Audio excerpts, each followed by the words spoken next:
Hello dear students, welcome in our video lecture of structure of atom. પરમાણુનું બંધારણ ધોરણ 11 chapter બીજું આપણે ભણીએ છીએ.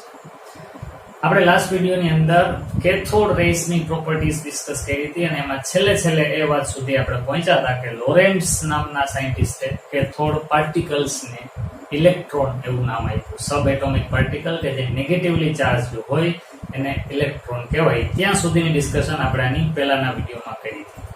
આ વિડિયોની અંદર આપણે આ ત્રણ શબ્દો વિશે વધારે જાણશું. ઇલેક્ટ્રોન કે જેના વિશેની ઓલમોસ્ટ અમુક માહિતી આપણે લાસ્ટ વિડિયોમાં શીખી ગયા છે. અત્યારે એને રિપીટ કરી અને આગળ વધશું. પ્રોટોન કેવી રીતના શોધાણા એનો એક એક્સપેરિમેન્ટ જોશું અને પછી ન્યુટ્રોનની ડિસ્કવરી કઈ રીતે થઈ એ પણ આપણે જોશું. તો નોટ અને પેન સાથે રાખો અને આપણે શીખવાનું શરૂ કરીએ. ઇલેક્ટ્રોન, પ્રોટોન અને ન્યુટ્રોન સબ એટોમિક પાર્ટિકલ. તમે એ વસ્તુ માર્ક કરી હશે કે આપણે ધીમે ધીમે આગળ વધીએ છીએ ડાલ્ટનના પરમાણુય સિદ્ધાંતથી આગળ. એને તો એવું કીધું કે પરમાણુની અંદર બીજું કઈ હોતું જ નથી, પણ ધીમે ધીમે એવી ખબર પડવા માંડી કે ના, પરમાણુની અંદર નેગેટિવલી ચાર્જડ પાર્ટિકલ છે. પછી હવે આજે આપણે ડિસ્કસ એ પણ કરશું કે પરમાણુમાં પોઝિટિવલી ચાર્જડ પાર્ટિકલ પણ છે. કઈ રીતે એની વાતો કરવામાં આવીએ. પહેલા ઇલેક્ટ્રોન વિશે થોડુંક જાણી લઈએ. સારું, તો આજનું આપણું કામ શરૂ કરીએ છીએ આપણે. તો સૌથી પહેલા કાલે જે શીખેલા હતા લાસ્ટ વિડિયોમાં એની આપણે ચર્ચા કરીએ. ઇલેક્ટ્રોન માટે E/m રેશિયો હતો 1.76 into 10 to the power 11 coulomb પર કિલોગ્રામ. એવું આપણે લાસ્ટ વિડિયોની અંદર શીખ્યા હતા. એના પછી હતું charge on electron, that means E-, any value કેટલી? તો કે -1.602 into 10 to the power -19 coulomb. આ પણ આપણે લાસ્ટ વિડિયોમાં ડિસ્કસ કરી લીધી હતી. ત્યારબાદ ઇલેક્ટ્રોનનું દળ, માસ ઓફ ઇલેક્ટ્રોન, રેસ્ટ માસ જેને કહેવાય, સ્થિર ઇલેક્ટ્રોન હોય ત્યારે એનું દળ કેટલું હતું? તો કે 9.108 into 10 to the power -31 kilogram. આ બધા ફિગર્સ યાદ રાખવાના થાય બાળકો આપણે. તો ઇલેક્ટ્રોનનું માસ એટલું હતું. અહીં સુધીની ડિસ્કસ આપણે કરેલી હતી. ચાલો આજે એનાથી થોડુંક આગળ વધીએ છીએ. According to theory of relativity, સાપેક્ષવાદના સિદ્ધાંતને આધારે જો આવો ઇલેક્ટ્રોન ગતિ કરતો હોય તો એવા ગતિ કરતા ઇલેક્ટ્રોનનું દળ m પ્રાઇમ એવી સંજ્ઞા આપીએ. m prime is equal to થાય m upon √1 - v upon c square.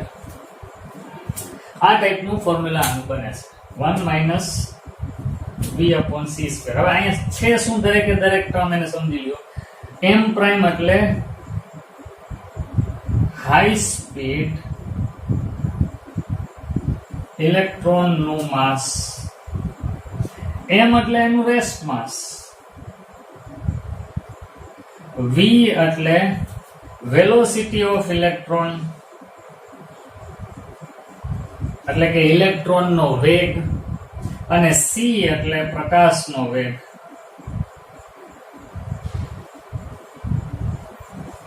Velocity of light.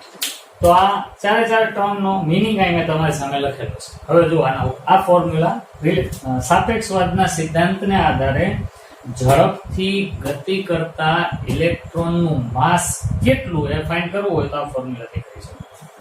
આ ફોર્મ્યુલા પણ કદાચ આપણી ટેક્સ્ટ બુકની અંદર જોવા નહીં મળે, પણ ઉપયોગી ફોર્મ્યુલા છે. આને રિલેટેડ MCQ હોઈ શકે. માની લો કે આપણને એવું પૂછવામાં આવે કે ઇલેક્ટ્રોનની સ્પીડ આટલી હોય ત્યારે એનું માસ કેટલું? તો ઇલેક્ટ્રોનનું માસ તો આપણને ખબર જ છે, 9.108 into 10 to the power -31 ઇરેસ્ટ માસ. અહીં લખવાનું 1 - તમને જે સ્પીડ આપેલી હોય ક્વેશ્ચનમાં એની વેલ્યુ અહીંયા, સ્પીડ ઓફ લાઇટ તો આપણને ખબર જ છે 10 to the power 8. તો આ બધી વેલ્યુ આમાં મૂકીને એને સિમ્પ્લિફાય કરો એટલે જે તે સ્પીડ ઉપર ગતિ કરતા ઇલેક્ટ્રોનનું તમને માસ મળે, હાઈ સ્પીડ ઇલેક્ટ્રોનનું માસ. હવે થોડુંક આગળ વિચારો. એકોર્ડિંગ ટુ ફોર્મ્યુલા 1,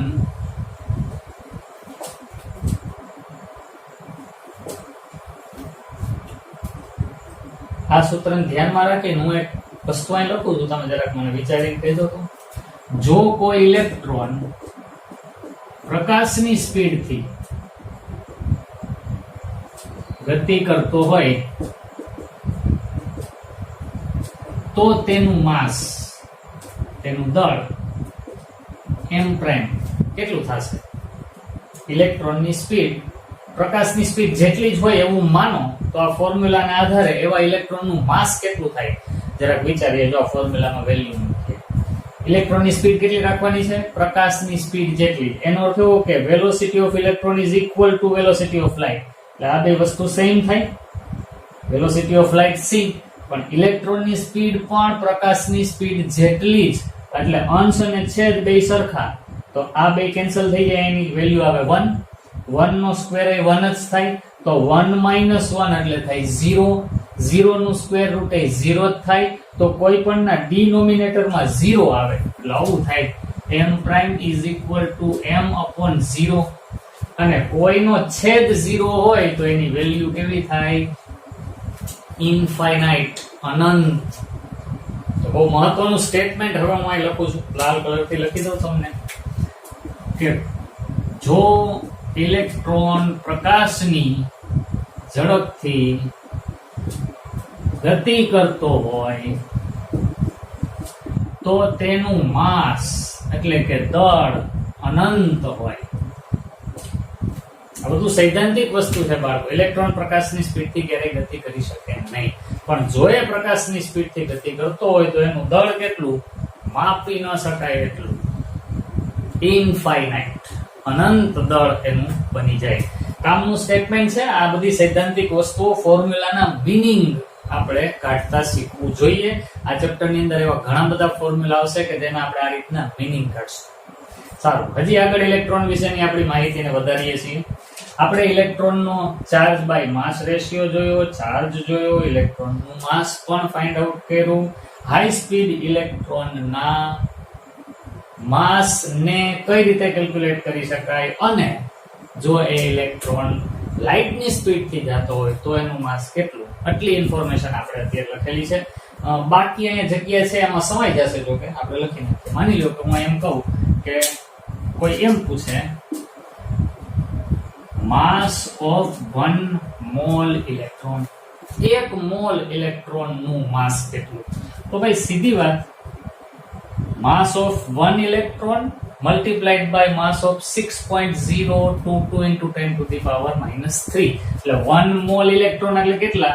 તો કે 6.022 into 10 to the power -23 electron નું માસ. એટલે કે 6.022 into 10 to the power 23 multiplied by mass of electron કેટલું છે? Mass of electron that is 9.108 into 10 to the power -31 this much kilogram. એક ઇલેક્ટ્રોનનું દળ એટલું હતું, પણ આપણને શું કીધું? 1 મોલ ઇલેક્ટ્રોનનું દળ. પણ 1 મોલ એટલે તો આટલા થાય. તો 1 ઇલેક્ટ્રોનના માસને આટલાથી મલ્ટીપ્લાય કરીએ એટલે આપણને 1 મોલ ઇલેક્ટ્રોનનું માસ મળે. આપણે એને કેલ્ક્યુલેટ કરી જ લઈએ. 6.022 multiplied by 9.108, that is 54.848. 54.848 multiplied by, હવે પાવર નું કેલ્ક્યુલેશન કરી લો તો આ 31 છે નેગેટિવ, 23 છે પોઝિટિવ, તો -31 પ્લસ 23 એટલે અહીંયા આવશે -8. -31 એમાંથી 23 ને કટ કરી નાખો એટલે આવશે 8, પણ એ 8 રહેશે માઇનસ. હવે આપણે એક ડિજિટ પછી પોઈન્ટ આવે એવા ફોર્મમાં ગોઠવી દઈએ તો આવું થાય 5.4848 into 10 to the power. હવે જો તો ડેસિમલ પોઈન્ટ આગો જાય આ સાઈડ, આપણે પહેલા ચેપ્ટર વખતે ડિસ્કસ કરી ગયા છે. ડેસિમલ પોઈન્ટ લેફ્ટ સાઈડ જાય તો આ પાવર ઇન્ક્રીઝ થાય. ઇન્ક્રીઝ થાય એટલે મારે આમ લખવું પડે હો. પછી નેગેટિવ પાવર ઇન્ક્રીઝ થાય એટલે -7 થશે -8 માંથી. અને આને જો તમે રાઉન્ડિંગ ઓફ કરો, 4 પછી 8 છે, એનો અર્થ એવો થયો કે તમે આને 5 કહી શકો. તો 5.5 into 10 to the power -7 આટલા કિલોગ્રામ એ શું છે? 1 મોલ ઇલેક્ટ્રોનનું માસ છે. 1 મોલ ઇલેક્ટ્રોનનું માસ એટલું થાય. હજી બે વસ્તુ આપણે ઇલેક્ટ્રોન વિશે જાણવી છે, એ છે ઇલેક્ટ્રોનની રેડિયસ, અને રેડિયસ મળી જાય તો એનું વોલ્યુમ પણ મળી જાય, જેની ડિસ્કશન હમણાં જ આપણે કરીએ. અત્યારે તમે બોર્ડ ઉપર દેખાય છે એટલું બરાબર લખી લ્યો, અને આ ઇન્ફોર્મેશન બાળકો યાદ રાખવી પડશે. એટલે એને યાદ રાખવા માટે સમયાંતરે એને જુઓ અને એને બોલો, કારણ કે આ બધી વેલ્યુઝ છે. આ વેલ્યુ આપણને યાદ હોવી જોઈએ. જો આ યાદ ન હોય ફોર્મ્યુલા અને વેલ્યુ, તો પછી આપણે એનો ઉપયોગ નહીં કરી શકીએ. પોઝ કરીને પેલા લખો.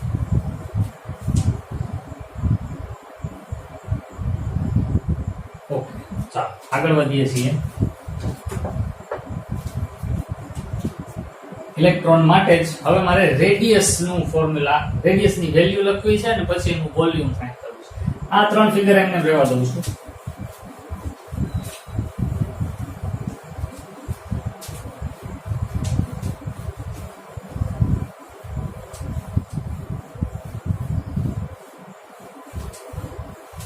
અને હવે 1 મોલ ઇલેક્ટ્રોન નું માસ પણ એમને લખી જ રાખું છું.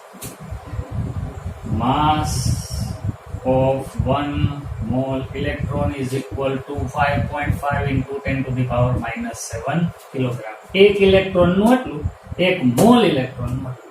પણ હવે રેડિયસ ઓફ ઇલેક્ટ્રોન, ઇલેક્ટ્રોનની ત્રિજ્યા. તો ઇલેક્ટ્રોનની ત્રિજ્યા કેટલી? Radius of electron is equal to 4.28 into 10 to the power minus 14 centimetre. આ યાદ રાખવી પડશે, આ વેલ્યુ પણ બાળકો. 4.28 into 10 to the power minus 14 centimetre આ ઇલેક્ટ્રોનની રેડિયસ છે. માણસોએ કઈ રીતે એક્સપેરિમેન્ટ કરીને આ વસ્તુ ગોતી હશે, જરાક આશ્ચર્ય થાય એવી વાત છે બાળકો. જે આપણે જોઈ પણ નથી શકતા એના વિશેની આટલી ડિટેલ્ડ ઇન્ફોર્મેશન ઈ સમયના સાયન્ટિસ્ટ લઈ આવ્યા. આજે આપણી પાસે ઘણું બધું છે, આપણી પાસે ઇન્ટરનેટ છે, આપણી પાસે આટલા બધા ઇક્વિપમેન્ટ છે, આટલું ડેવલપ્ડ સાયન્સ છે, છતાંય આજે આપણે આ કક્ષાનું રિસર્ચ કેમ નથી કરી શકતા? ખરેખર એ પ્રશ્ન આપણે આપણી જાતને પૂછવો જોઈએ. ખાસ કરીને આપણા દેશના લોકો, આપણા દેશના યુવાનો, તમારા જેવા બાળકો કે જેનો સમય કંઈક અનપ્રોડક્ટિવ કામમાં વધારે ખર્ચાતો હોય એવું છે, એટલે આપણને નથી કોઈ નોબેલ પ્રાઇઝ મળતા કે આપણામાંથી નથી કોઈ એવા સંશોધનો થતા કે જે આખા જગતને કંઈક નવીન આપે. તો ખરેખર આ બાબતે થોડુંક વિચારવું જોઈએ, થોડુંક ફોકસ કરવું જોઈએ.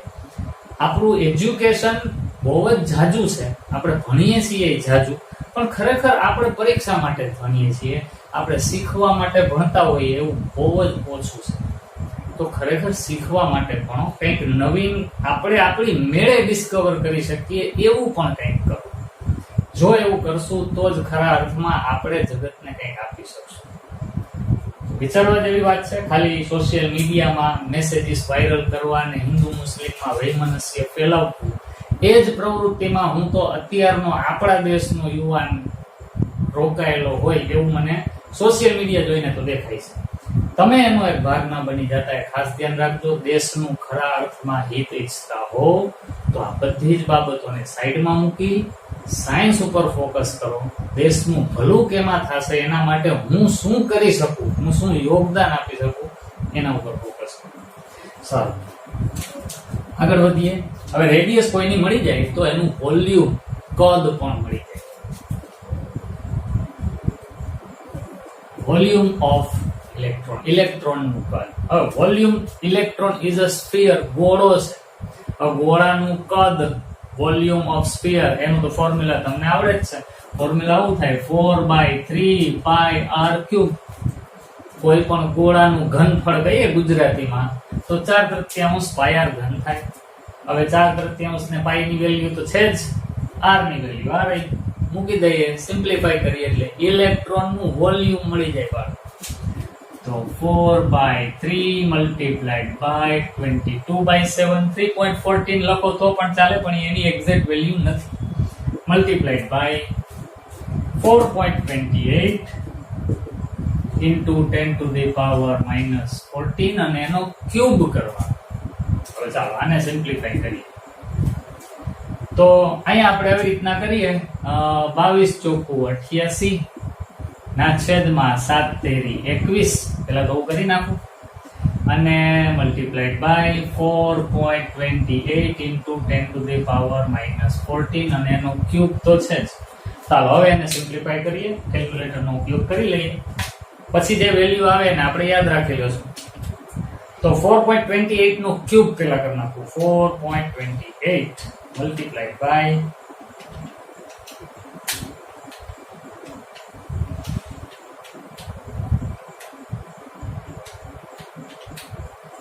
તો એ આપણને આન્સર મળે છે 78.40. એટલે આના ક્યુબ ની વેલ્યુ આવી 78.40 મલ્ટીપ્લાઈડ બાય આનો ક્યુબ કરવો પડે એટલે 14 42 -42 અને અહીંયા 88 ડિવાઇડેડ બાય 21 તો છે જ. ચાલો હવે આનું મલ્ટીપ્લિકેશન 88 સાથે પેલા કરી દઈએ. મલ્ટીપ્લાઈડ બાય 88 એટલે જે આવે છે 6899.44 ડિવાઇડેડ બાય 21. તો એ આપણને મળશે 328.54 ગુણ્યા 10⁻42. એક ડિજિટ પછી આપણે પોઈન્ટ આવે એવી ગોઠવણ કરી દઈએ. એટલે અહીંથી બે ડિજિટ ડાબી બાજુ ખસેડી દઈએ તો 3.2128 multiplied by 10 to the power, બે ડેસિમલ પોઈન્ટ આ બાજુ તો આમાં 2 નો વધારો થાય એટલે 10 to the power -40 અને આનો યુનિટ સેન્ટીમીટર હતો તો આપણા વોલ્યુમ ઓફ ઇલેક્ટ્રોન નો યુનિટ થશે સેન્ટીમીટર ક્યુબ. આ આપણું ઇલેક્ટ્રોન નું વોલ્યુમ આવી ગયું. ઇલેક્ટ્રોન ની radius 4.28 into 10 to the power -14 એને મૂકી દીધું ઇલેક્ટ્રોન ના વોલ્યુમ શોધવા માટેના આપણા સૂત્રમાં. એટલે આપણને છેલ્લે એનું વોલ્યુમ મળી. વિડિયો પોઝ કરી આ ઇન્ફોર્મેશન પણ લખી લ્યો, પછી પ્રોટોન ની ચર્ચા કરીએ.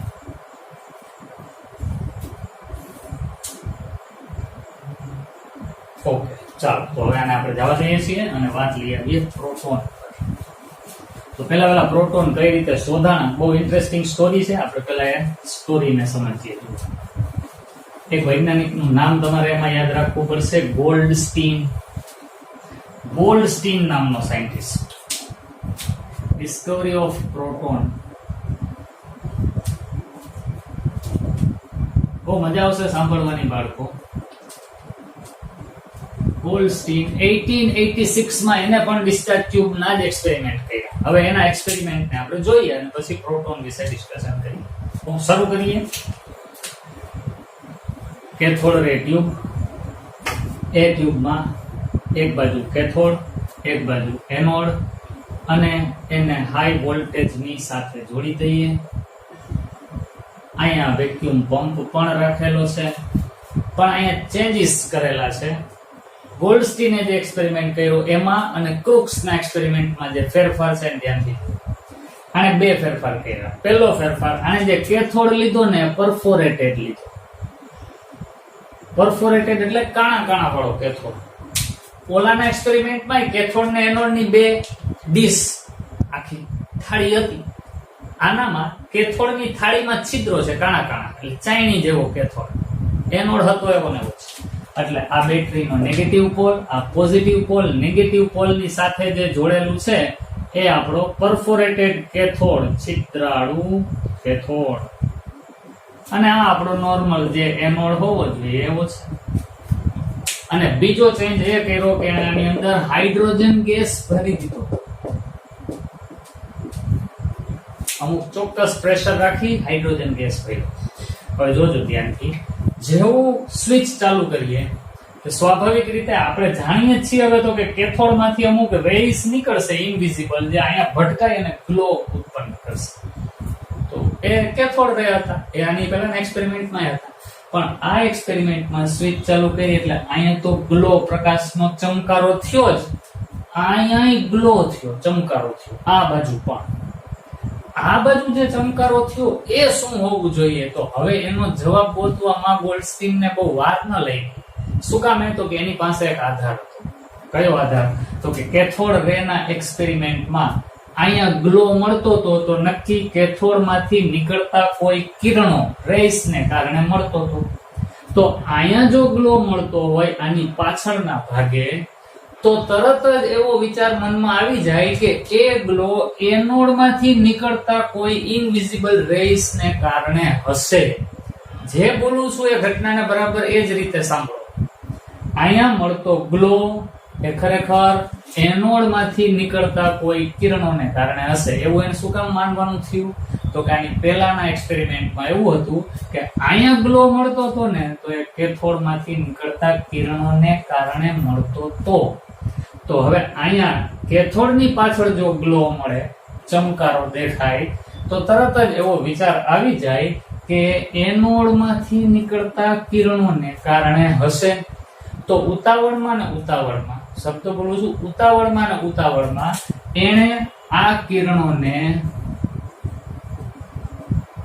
એનોડ રેસ એવું નામ આપી દીધું. નામ ઓલા કેમ કેથોડ રેસ, એમાં એનોડ રેસ એવું કહી દીધું. શું કામે? કારણ કે તેવું માનવામાં આવતું કે તે એનોડ માંથી નીકળે છે એવું મનાતું. એવું છે નહીં. શું કામે? તો એની પાછળનું રીઝન જુઓ. જો એનોડ રેસ એનોડ માંથી જ નીકળતા હોત તો ઓલા લોકોએ એક્સપેરિમેન્ટ કર્યું એમાંય દેખાવા જોતા હતા ને. ક્રુક્સના પ્રયોગમાં અહીંયા જ ખાલી ચમકારો થતો તો અહીંયા નહોતો થતો. કા ભાઈ? થાવો જોતો. છતાંય આ એનોડ માંથી જ નીકળે છે એવી ગેરંટી નહીં. પછી બીજો એક્સપેરિમેન્ટ કર્યો આણે જ, ગોલ્ડસ્ટીને જ. આ જ એક્સપેરિમેન્ટ માંથી બધો હાઇડ્રોજન ગેસ શોષી લીધો અને પાછા હાઈ વોલ્ટેજ એપ્લાય કર્યા. અહીંયા ગ્લો મળ્યો કેનો? કેથોડ રેસ નો પેલા મળતો તેમ જ, પણ અહીંયા કાંઈ ન મળ્યું.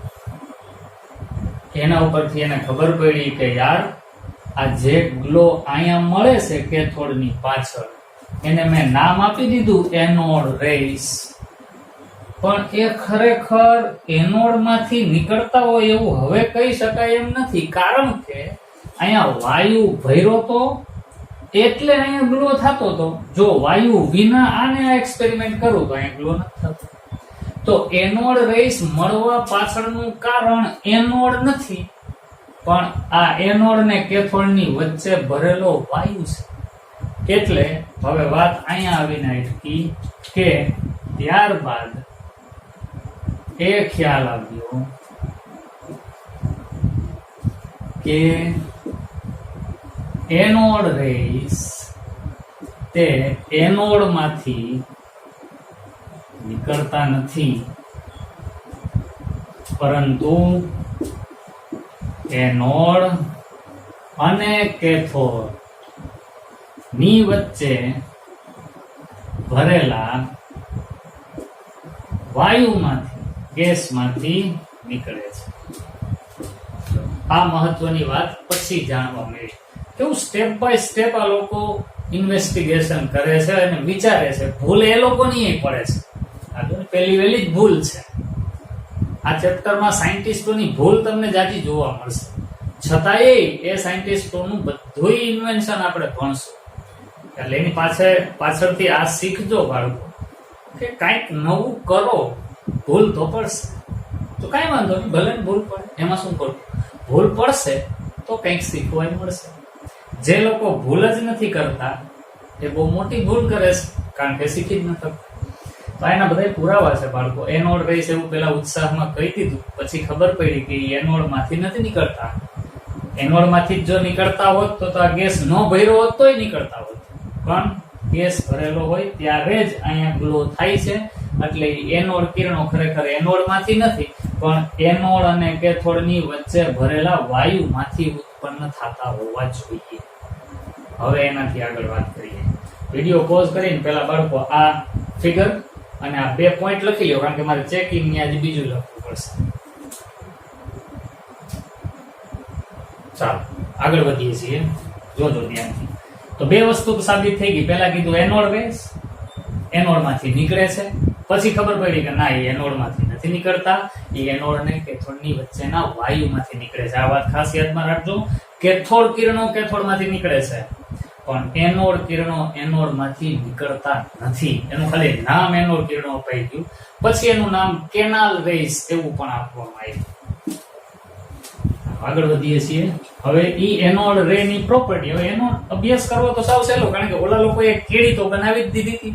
બસ ઈ કેડી ઉપર આને ચાલવાનું હતું. તો પહેલું કામ આને શું કર્યું, ગોલ્ડસ્ટીને એને જેમ ઓલા લોકોએ અહીં નતા ઇલેક્ટ્રોડ બે ગોઠવા, તો કેથોડ રે પોઝિટિવ ઇલેક્ટ્રોડ તરફ ડેવિએટ થયા હતા, એમ આ ભાઈએ નક્કી કર્યું કે હાલો આપણે ઇલેક્ટ્રોડ ગોઠવીએ. એને બે અલગ ઇલેક્ટ્રોડ અહીં ગોઠવા, અહીં નેગેટિવ અહીં પોઝિટિવ.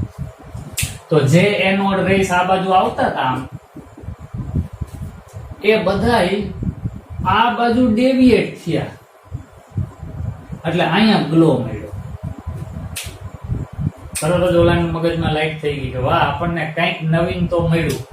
એટલે એને એવો મુદ્દો તાર્યો કે એનોડ રેસ ના માર્ગમાં વિદ્યુત ક્ષેત્ર ઇલેક્ટ્રિક ફિલ્ડ લાગુ પાડતા તે નેગેટિવ પોલ તરફ, ઋણ ધ્રુવ તરફ, નેગેટિવ પોલ તરફ વળે છે, જે સાબિત કરે છે કે એનોડ રેસ કેવા હોવા જોઈએ, ધન વીજભારિત હોવા જોઈએ. આના માર્ગમાં ઇલેક્ટ્રોડ મૂક્યો તો આ એનોડ રેસ જે અહીંયા ગ્લો કરતા હતા એને બદલે હવે ઇલેક્ટ્રિક પ્લેટ મૂકવાથી નેગેટિવ પોલ બાજુ વળી ગયા, તો ગ્લો અહીંયા થવા માંડ્યો. તો એના ઉપરથી એવું સાબિત થાય છે કે આ એનોડ રે પોઝિટિવલી ચાર્જડ હોવા જોઈએ. કેથોડ રે નેગેટિવલી ચાર્જડ હતા, કારણ કે પોઝિટિવ પોલ તરફ એટ્રેક્ટ થતા હતા. એનોડ રે પોઝિટિવલી ચાર્જડ હોવા જોઈએ, કારણ કે નેગેટિવ પોલ તરફ એટ્રેક્ટ થાય છે. ચાલો, એના પછી એને કયો એક્સપેરિમેન્ટ કર્યો છે, પેડલ વ્હીલ મૂકવાનો.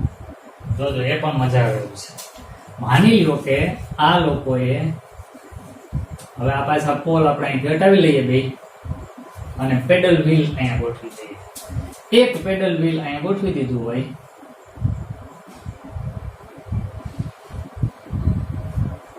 થોડુંક મોટું પેડલ વ્હીલ, ઓલા કરતા મોટી ફુદેડી ચકેડી. તો તમે એ જાણો છો કે ચકેડીમાં જો મૂંઝા છો, ધ્યાન દેજો બરાબર. અહીંયા જેવી સ્વિચ ચાલુ કરશો એવા કેથોડ રે તો કેથોડ માંથી નીકળે જ છે. પહેલા એક્સપેરિમેન્ટ વાળા એ આમ જાય છે, એનોડ રે નીકળે છે એ આ બાજુ આવે છે. અહીંથી નથી નીકળતા, ગેસ માંથી નીકળે છે પણ આ બાજુ આવે છે. તો હવે આ ચકેડી કઈ બાજુ ફરશે, પેલા તમારી મેળે વિચાર કરી લ્યો, પછી હું બોલું. કેથોડ રે આમ જાય છે એટલે આ ફુદેડીને આમ ધક્કો મારે તો એ આમ ફરવી જોઈએ, પણ ઓલી બાજુથી એનોડ રે આવે છે તો એ ફુદેડીને આમ ફેરવવાની ટ્રાય કરશે, તો ફુદેડીનું શું થશે? ચાલો જોજો, ત્યાં એક્સપેરિમેન્ટ કર્યો ને એટલે ખબર પડી કે આ હાઇડ્રોજન ગેસ ભરેલી આ ટ્યુબમાં જ્યારે હાઈ વોલ્ટેજ કરંટ પાસ કરીએ ત્યારે આ ફુદેડી કેથોડ રે વખતે જે બાજુ ફરતી હતી ને એના કરતા ઊંધી બાજુ ફરે છે. કેથોડ રે આમ જાય છે તો એ ફુદેડીને એમ ફેરવતા, એનોડ રે આ બાજુ આવે છે એટલે ફુદેડીને આ બાજુ ફેરવે છે.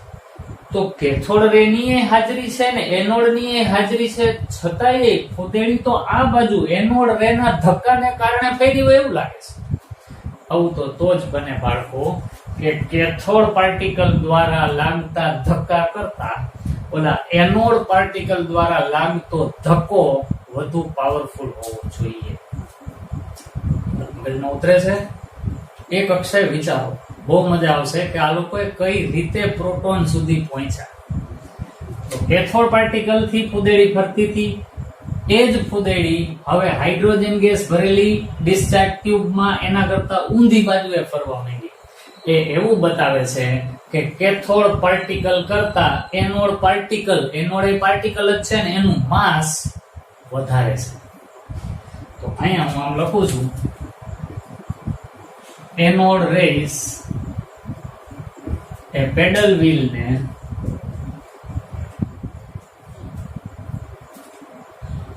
વિપરીત દિશામાં ફેરવે છે, જે સાબિત કરે છે કે કેથોડ રે કરતા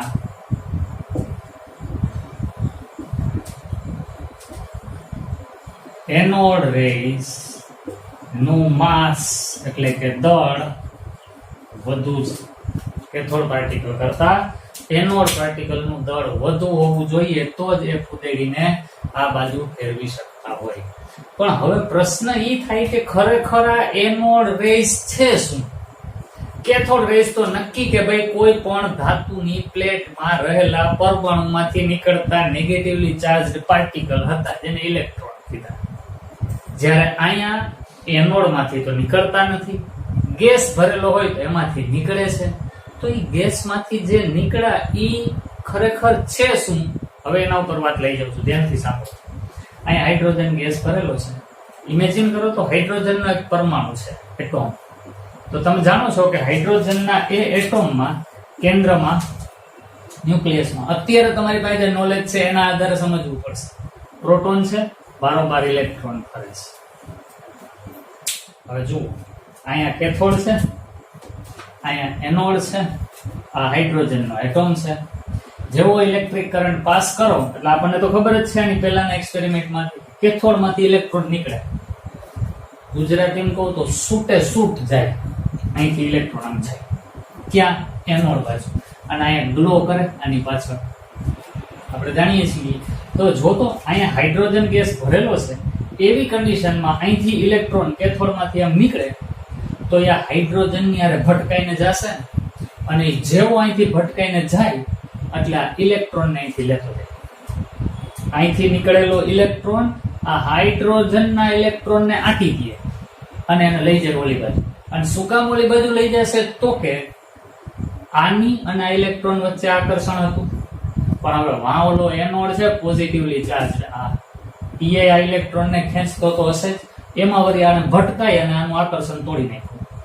પરિણામે આ ઇલેક્ટ્રોન અહીંથી જાતો તો ઇલેક્ટ્રોન સીધા એનોડની પાછળ ભટકાણ એટલે એક ગ્લો થયો. હવે સમજવા જેવું, આ જે ન્યુટ્રલ તટસ્થ એટોમ હતો કે જેમાં પ્રોટોન અને ઇલેક્ટ્રોન બેય હતા, એમાંનો ઇલેક્ટ્રોન તો વયો ગયો. તો હવે આ એટોમ ન્યુટ્રલ ન રહ્યો, તટસ્થ ના રહ્યો. એ કેવો બની ગયો? પોઝિટિવલી ચાર્જડ પાર્ટિકલ બની ગયો. ખાલી ન્યુક્લિયસ જ વધ્યો. હવે આ તો છે નહીં. તો હવે જેવો આ પોઝિટિવ બન્યો એવું એને તરત જ એક વસ્તુ ફીલ થશે કે મને કોક ખેંચે છે. કોણ? તો કે આ પોઝિટિવ હોય કોણ ખેંચે? નેગેટિવ. કોણ? કેથોડ. કેથોડ એમ ખેંચે. તો આ બધું છૂટે છૂટ આવશે અને કેથોડમાં છે કાં એમાંથી ફોહરવો નીકળી જશે ને ગ્લો કરશે. તો આનો અર્થ એવો થયો કે આ પાર્ટિકલ આમ આવ્યા અને આ પાર્ટિકલ પોતે પોઝિટિવલી ચાર્જડ છે. એ જ પાર્ટિકલ પોઝિટિવલી ચાર્જડ હતા એટલે તો નેગેટિવ પોલ તરફ ડેવિએટ થતા હતા. અને એ પાર્ટિકલ ન્યુક્લિયસ છે, કારણ કે ઇલેક્ટ્રોન તો જતો રહ્યો, હવે વધ્યું ખાલી ન્યુક્લિયસ જ. એ ન્યુક્લિયસ આ ફુદેડી હારે ભટકાણું એટલે ફુદેડી થઈ. તો આના ઉપરથી હવે સાબિત થયું કે anode rays are also some kind of particles. Anode કિરણો પણ કણો જ છે. ત્યાં લખી દઉં છું હવે.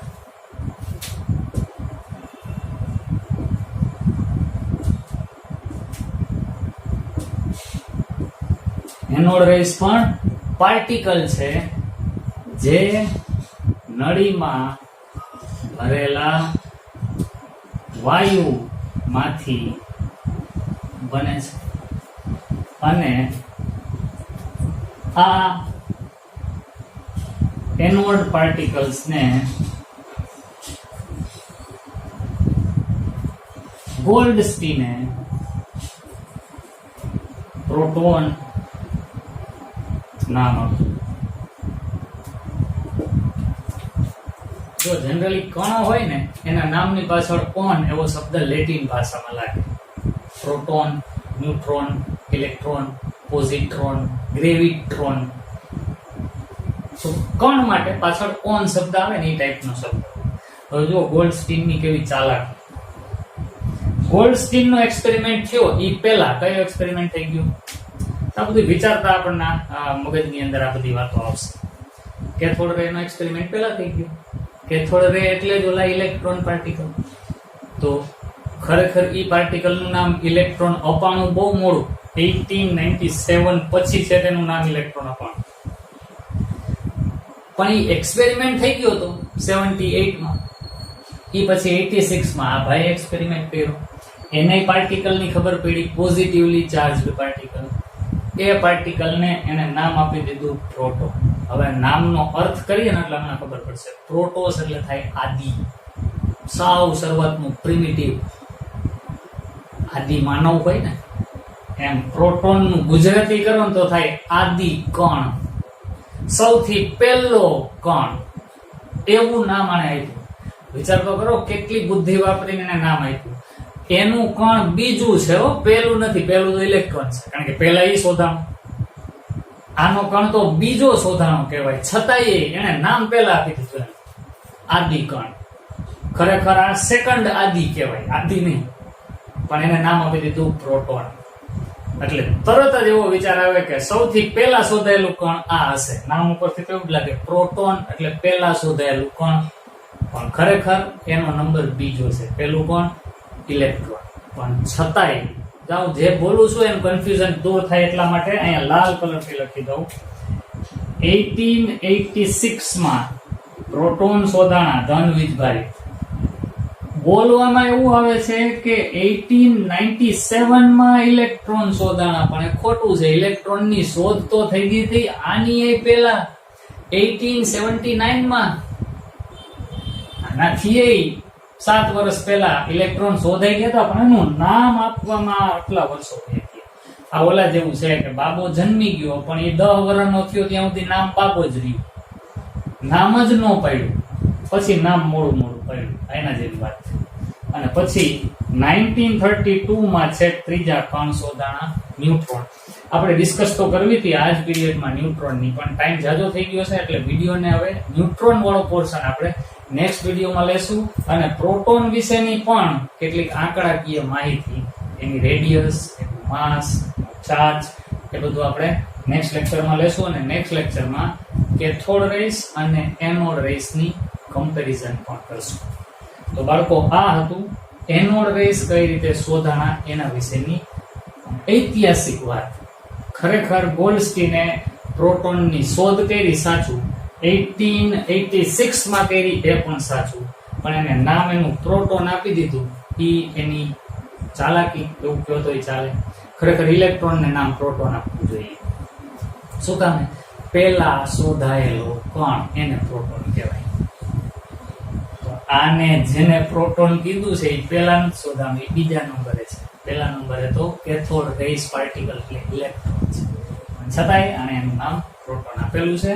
અને આપણા પ્રોટોનની ડિસ્કવરી શીખા. પ્રોટોનનો બાકીનો પોર્શન નેક્સ્ટ વિડીયોમાં જોશું. જે કઈ માહિતી છે બોર્ડ ઉપર એને બરાબર લખી લ્યો. બધું વાત આવતા પીરિયડમાં મળીએ. ત્યાં સુધી